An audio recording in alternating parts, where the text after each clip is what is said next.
Great. Good afternoon. As you will have seen this morning, the Secretary General tweeted out his congratulations to the international campaign to ban nuclear weapons on their win of the Nobel Peace Prize for 2017.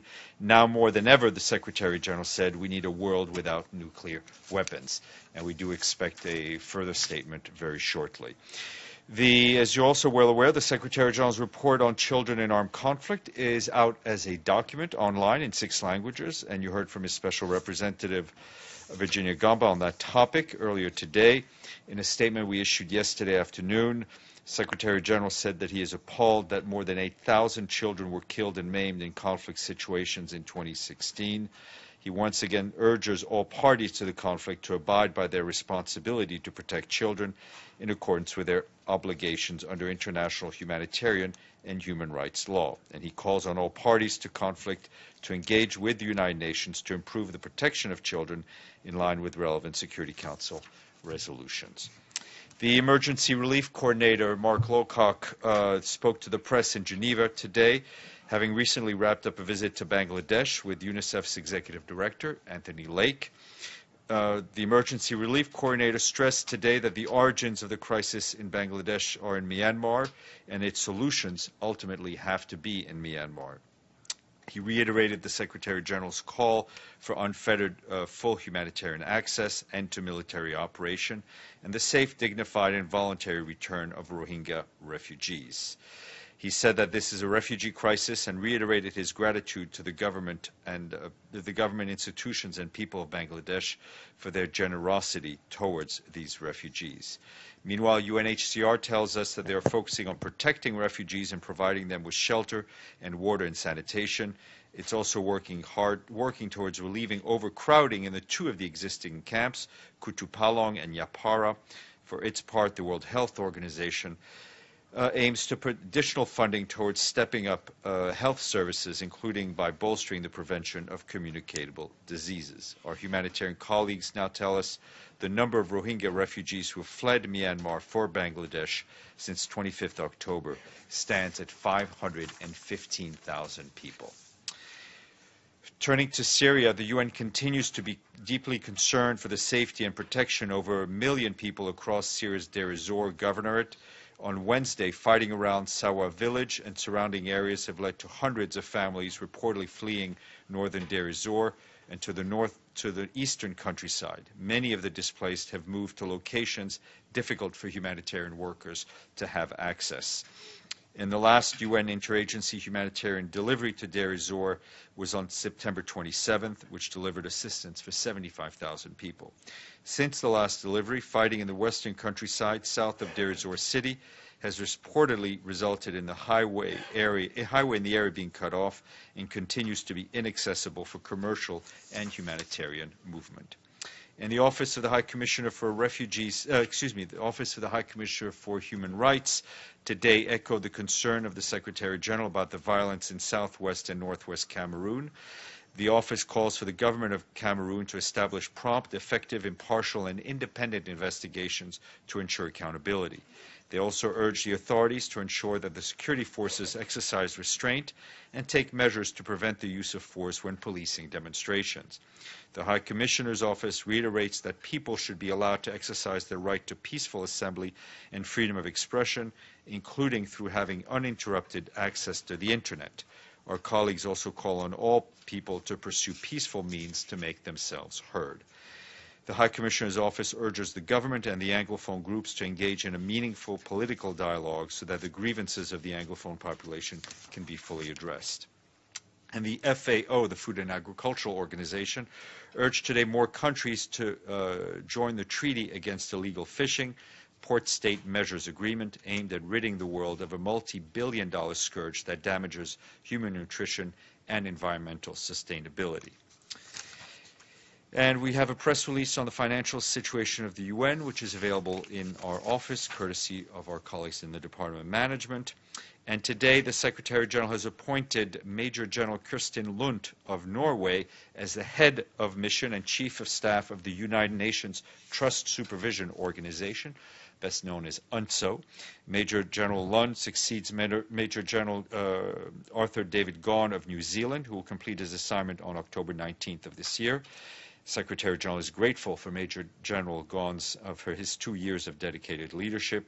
Since joining the Norwegian Army in 1979, Major General Lund has had a distinguished military career, a wide-ranging command and staff experience at both the national and international levels, including as the Deputy Commander of the Norwegian Army Forces Command.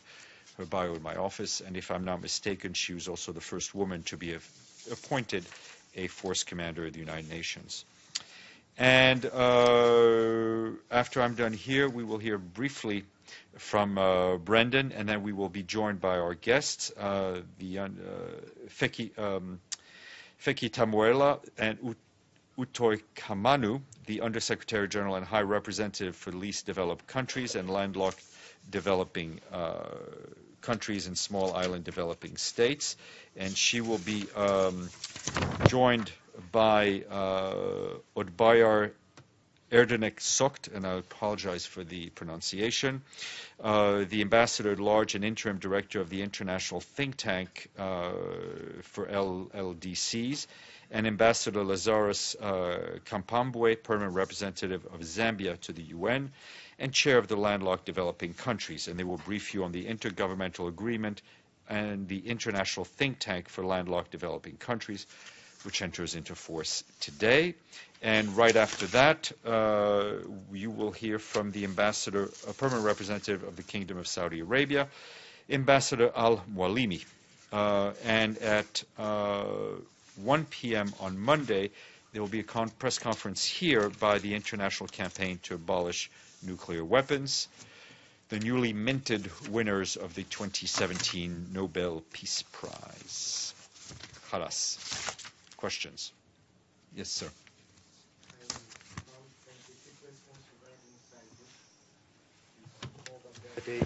You like answering about Cyprus? There are no questions I don't like answering. Okay, thank you. First, Stéphane, yesterday answering about recognition, you said that this procedure is up to other international organizations and not up to the Secretary General to decide. How is it possible for the United Nations and the Secretary General to talk about any kind of recognition that will officially divide an equal UN member like the Republic of Cyprus and to neglect... Go ahead. Thank you. And to neglect 200,000 refugees, like myself actually, who were forced to leave their home in 1974 because of the Turkish invasion and occupation. Two things. The settlement of Cyprus is one that is up to the parties. The United Nations has put up its good officers. The Secretary General has put up its good officers. A report has gone to the Security Council, will be made public later this month. And I think the Secretary General's views on the issue is well known. What I was answering was on the issue of principle, on how recognition or membership is devised. It is not a statement on the current state of the discussions in Cyprus. Yes, sir. What you just said. Although the Secretary General report is not yet a public document, like you just said, we are all aware that there was no reference by the Secretary General for the reason that led to the Grand Montana failure. And the reason is because Turkey refused to withdraw their troops and guarantees.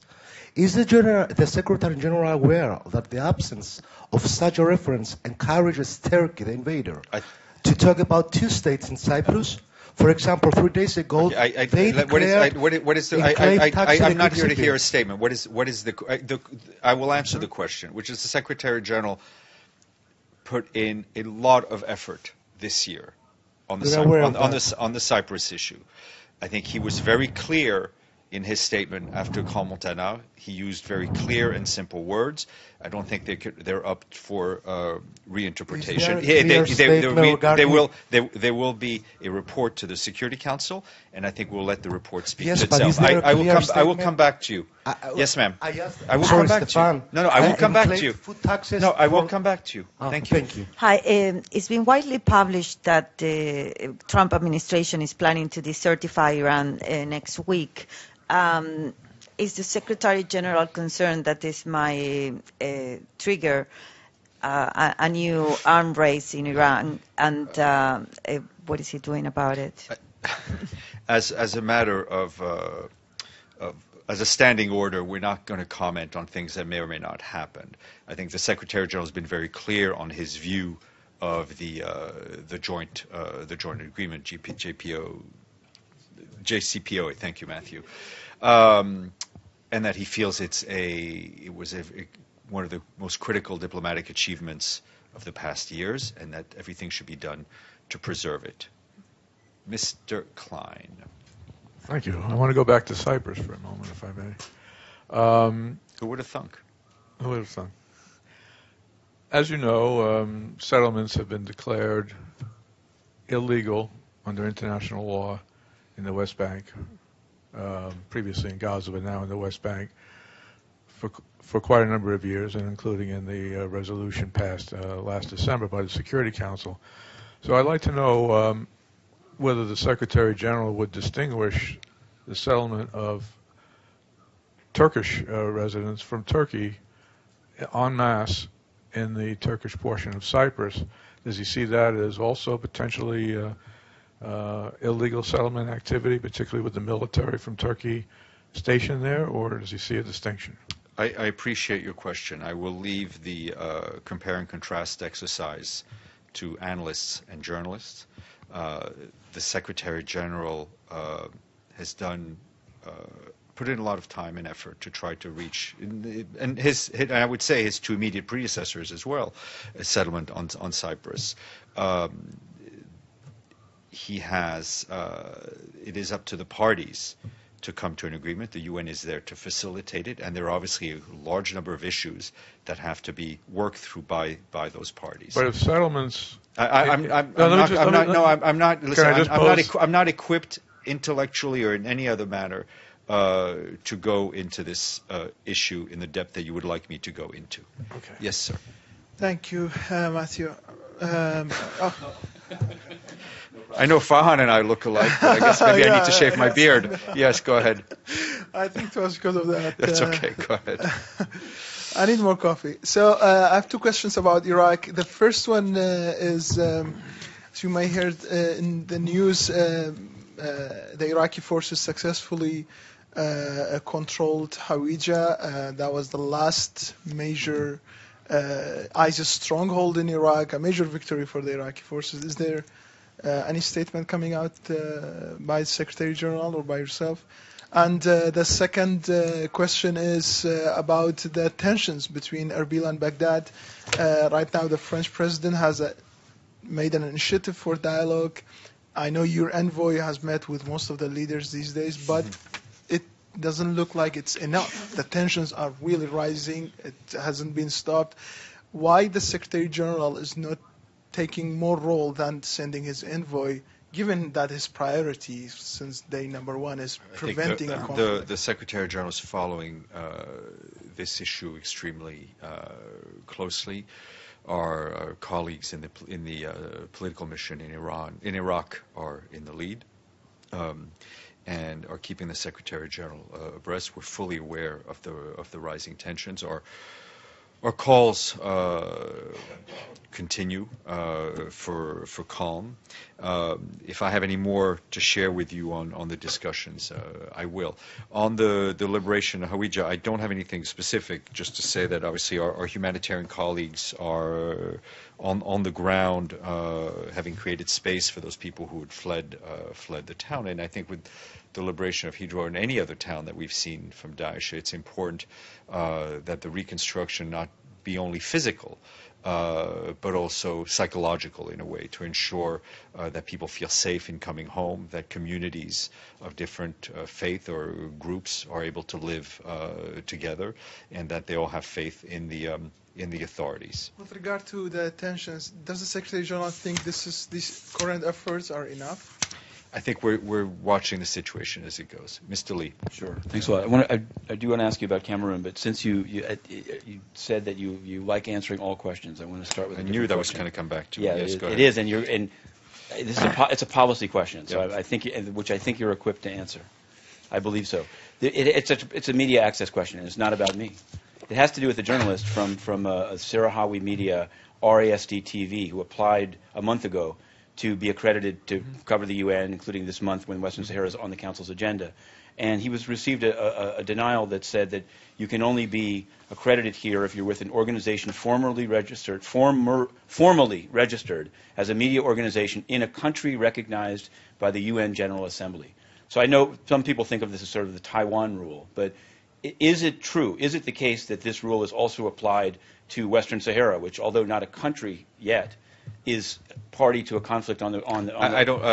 I'll look into. And also, what is the second part of the policy question is, given the propensity of some governments to dislike, decertify, and close down some media, including in Cameroon, why does the UN? I could understand them saying we as the UN say this is a media organization, but why does a media organization have to be approved by its own government, which is what the line quoted to this individual implies? Okay, I will look into the issue. Okay, can I go? You're Cameroon. Go ahead. Yeah. And I did see Prince Rupert Colville's statement. I wanted, and you may say ask them, but I wanted to ask you. There's two things in it that I wanted to ask you about. One has to do with this. They used a government figure of 10 killed, which is much lower than even you can just find in a cursory search. So does this imply that the UN has no capability, or it just hasn't yet tallied its own figures? And can you find out from the Secretariat or UN system-wide, what is the presence of the UN system in the two regions that these various statements have referred to? Are there? Okay, I know we have a presence.